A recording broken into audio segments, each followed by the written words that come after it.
বিসমিল্লাহির রহমানির রহিম। আসসালামু আলাইকুম। আশা করি আল্লাহর রহমতে সবাই ভালো আছেন।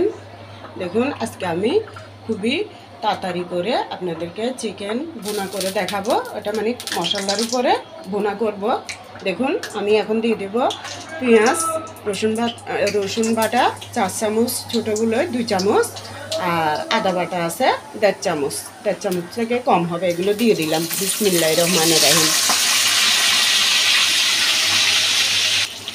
এবার এগুলো একটু আদা, রসুন, পেঁয়াজ, সয়াবিন তেল দিয়েছি আগে হাঁড়ির মধ্যে। এখন এগুলো একটু হালকা ভেজে নেব, মানে আদা, রসুন, পেঁয়াজের গন্ধটা যাওয়া পর্যন্ত। যে দেখুন এবার রাঁধুনি রেডিমিক্স মশলার গুঁড়ো দিয়ে দিলাম এখানে 2 চামচ, 2.5 চামচ, এই চামচে 4 চামচে ছোটোগুলোয়।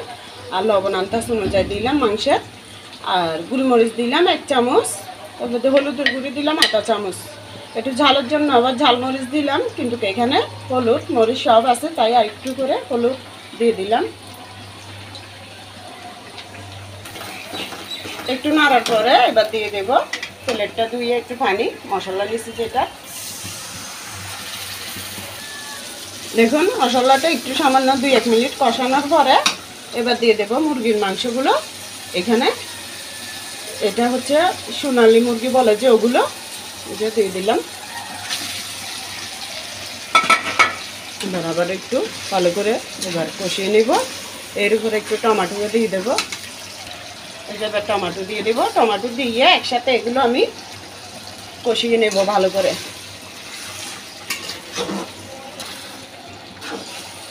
আজকে আমি অতি সহজভাবে অল্প সময়ের মধ্যে আমি আপনাদেরকে চিকেন মশলার উপরে চিকেন ভুনাটা দেখাইতেছি, কষানোর মতো আর কি।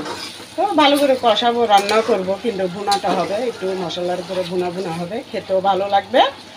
তা আপনাদেরকে এই সহজভাবে রান্নাগুলো দেখাই আমি। যদি ভালো লাগে লাইক কমেন্ট শেয়ার করে পাশে থাকবেন।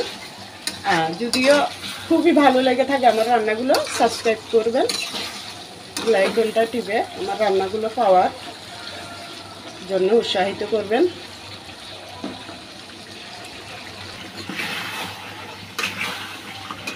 এই যে দেখুন এটা আমি এভাবে 5-10 মিনিট ভুনা করে নিয়েছি মশলার উপরে, মানে কষিয়ে নিয়েছি আর কি। আর এটার মধ্যে এখন আমি গরম পানি দিয়ে দেব।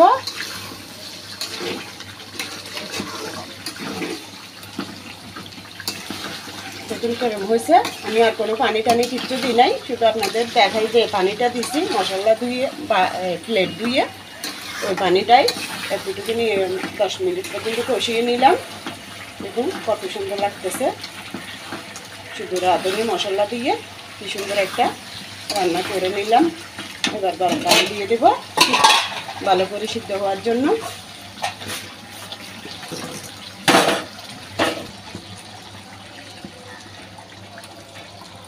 এটা সিদ্ধ হোক, সিদ্ধ হলে বাস।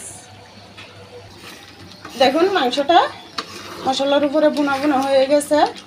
ধনেপাতা দিছি, 4টা কাঁচামরিচ দিছি।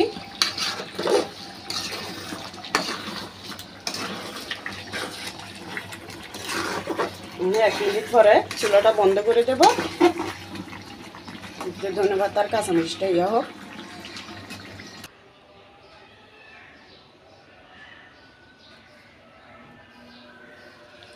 দেখুন আমার রান্নাটা হয়ে গেছে।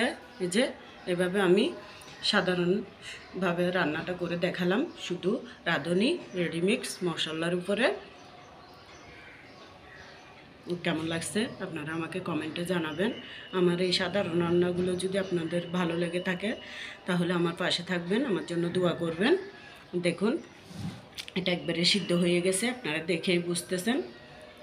আপনারা মাইন্ড করবেন না, আমি হাতে ধরছি, কিন্তু এটা আমরা ঘরেই খাবো। আজকে শুক্রবারে জুমার দিন, এটা হয়েছে সাথে সবজি রান্নাও হবে। আমি সবজি আজও রান্না করি নাই। এই যে এখানে আছে গাজর, পেঁয়াজ, টমেটো, একটা ক্ষীরা, ধনেপাতা, কাঁচামরিচ কুচি, আর সাথে লেবু আছে। এখন মাখাবো না, নামাজ কালাম পড়ার পরে, জুমা ভাঙার পরে যখন খাওয়া দাওয়া হবে তখন এটা লবণ দিয়ে মাখাবো, নাইলে পানি বের হয়ে গেলে খেতে ভালো লাগবে না।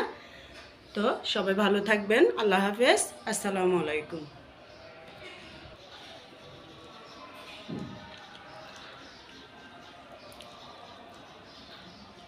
ব্যাস।